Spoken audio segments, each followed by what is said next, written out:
This has to be one of the hardest topic to ever speak about and share about because it involves our spiritual relationship.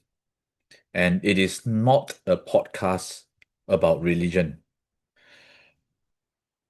Spiritual ego versus true masculine healing. Many men today are still trying to, maybe even try to appear healed. But on the inside, there is still a lot of instability and yes, there's a lot of recovery jargons or maybe even spiritual presentation. Whereas the harder it is become to regulate the inside, actually, rather than to present and pretend that the person is highly evolved. And spirituality or divineness becomes another term where men use to appear superior to others. And this is my own realization over the years that I myself fall victim to such a trap. And before we begin, here's the key thing.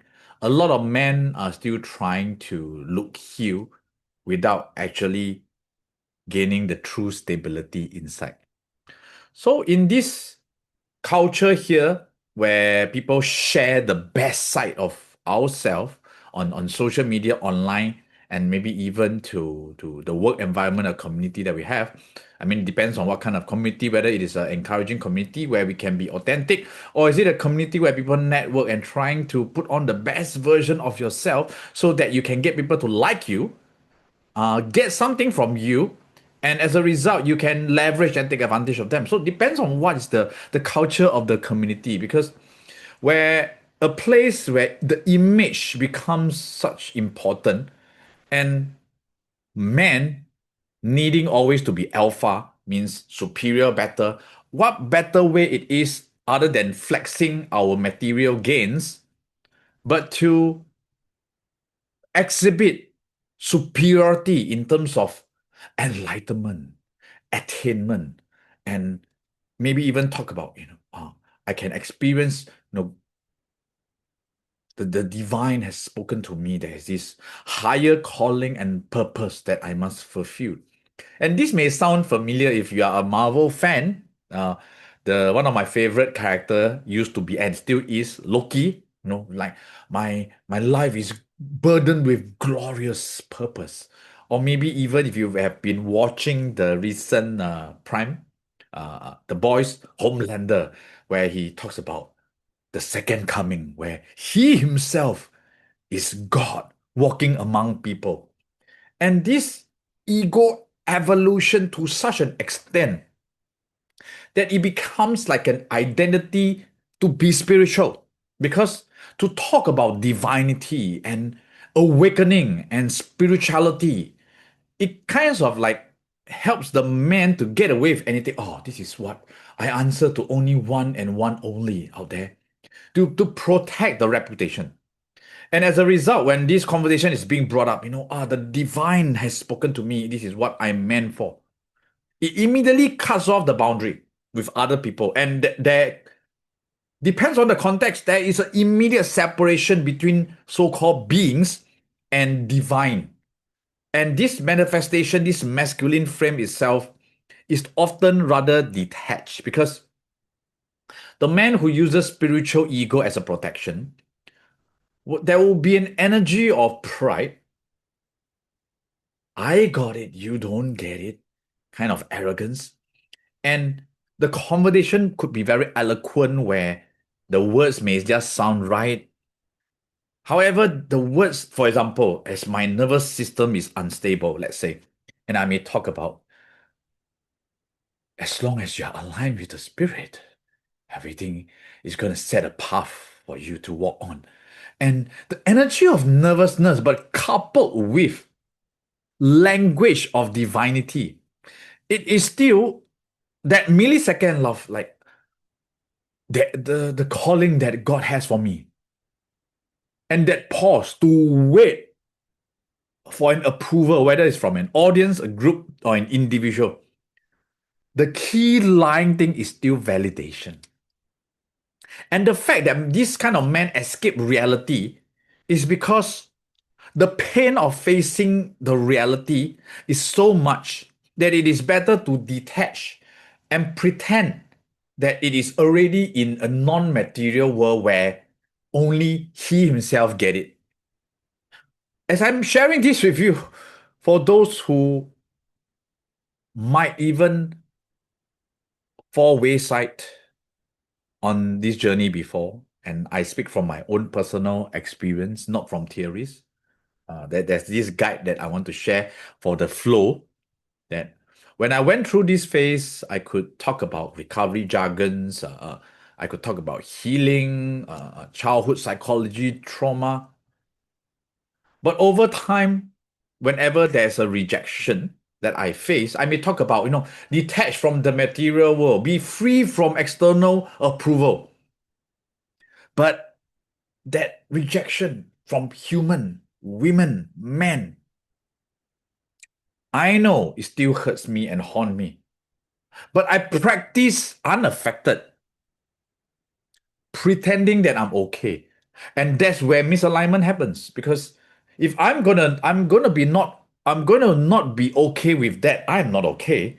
That means I'm still pretending that I need to be. So there is still no authenticity between how I truly feel with the rejection versus accepting where I truly am. Because if all these emotional triggers still affect me, true story be told, uh,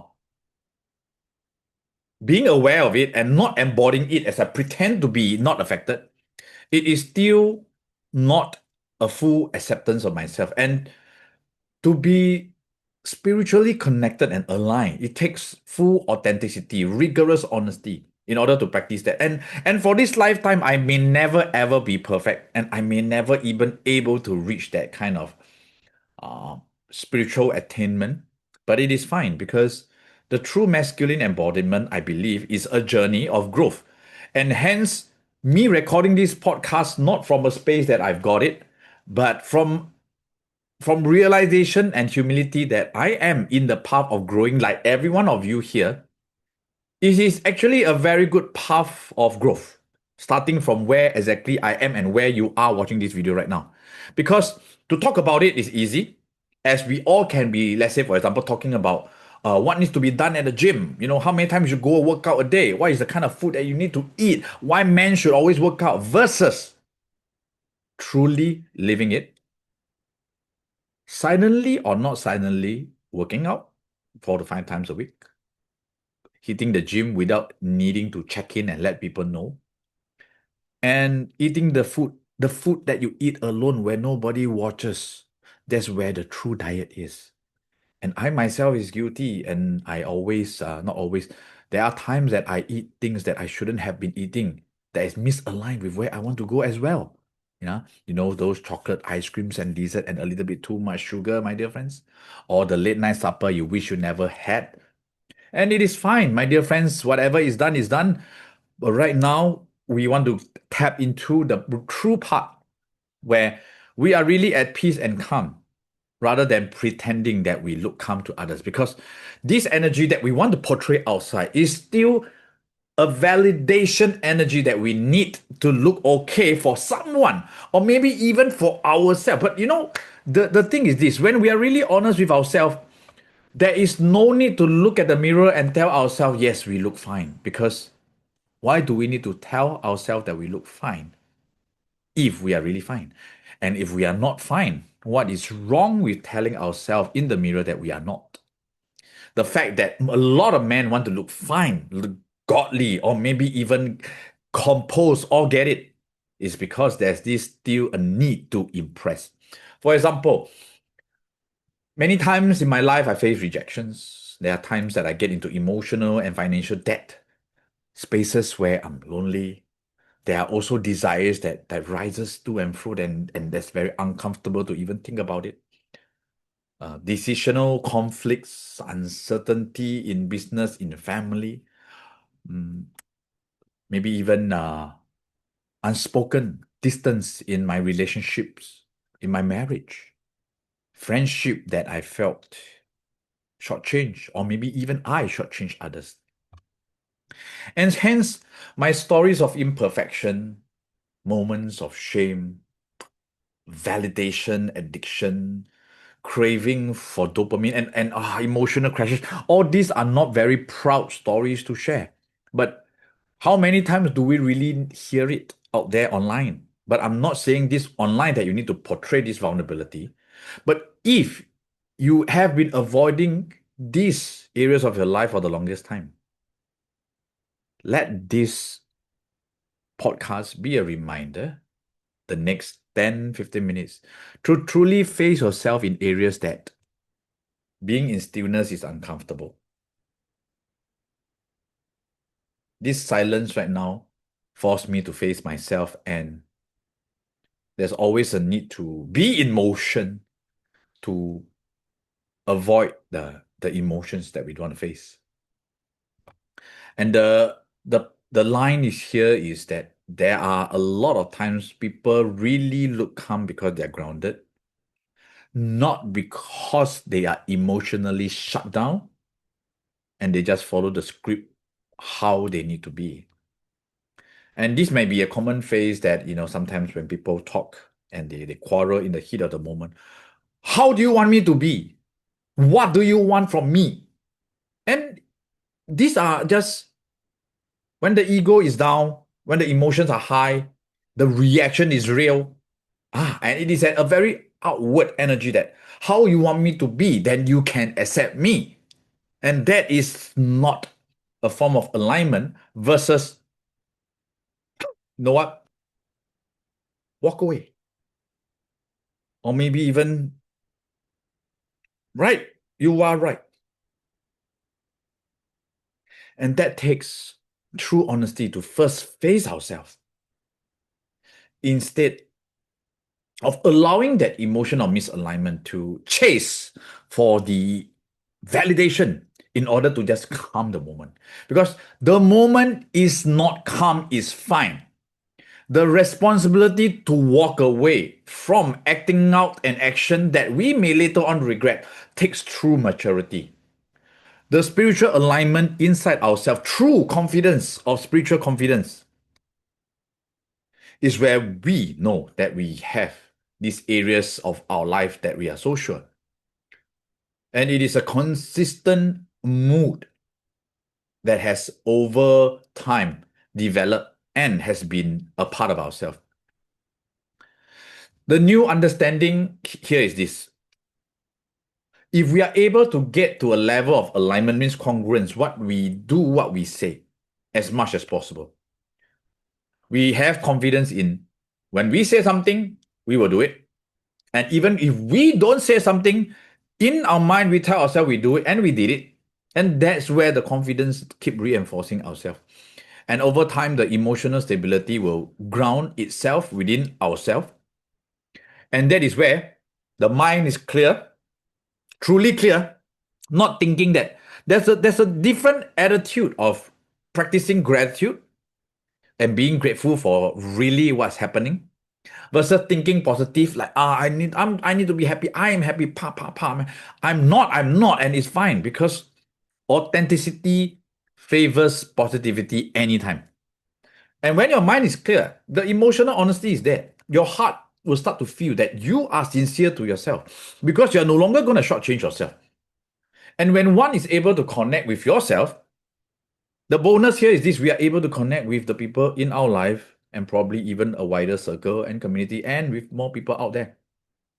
And to be able to connect and feel what others are truly going through, humility. And with a strong mind, not able to drop into their trap of wanting to save them. Because what is our boundary? That's where it's clear. Our mind is clear, the emotion is clear. Yes, we can still feel what others are going through without a need to save them. Yep. And all this alignment goes on, the body is clear, the glow, the aura that you elude, it becomes something that is a byproduct rather than a chase that you want to attain. And over time, the actions that we take, whether maybe a little, whether it is a lot, it matches the value on our inside.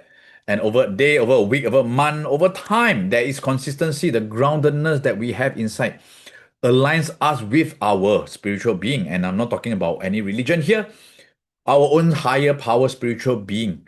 It alludes from inside out and not trying to put on so much makeup just to impress whoever we think we want to impress. Because when we look out ourselves in the eyes, in the mirror, when it is not real, you can't impress that man there. And of course, in the context of attraction, and that's where people around us feel the congruence, whether it is the same sex or opposite sex. Emotional leakage will be lesser, we will be less distracted and easily attracted or fall head over heels over certain scenarios or even people. We don't need to constantly prove ourselves. At the same time, we still can strive towards what truly wants in our life. There's no need to chase and prove. And of course, validation becomes a thing of the past. And that is somewhere that we want to attain, to work towards that. And in parting is this, my dear friends. The spirituality that we truly experience on the inside is not something that we pursue anesthetically. And there is no need to preach healing as a matter of performance. Because when we embody genuine, authentic masculinity, there is no need to suppress. My dear friends, we are all here to hold space for each other. And that's where true peace becomes grounded and sustainable. And that's where your true power lies within yourself, my dear friends, the true calamity that you have. And let's end the podcast with a minute to yourself, if you can. The true masculine within you, my dear friends, that is where the true calamity lies. Not out there, but inside you yourself. And with that, I'm wishing you a blessed, aligned spiritual growth in your life. And that's where we can be wholesome and complete.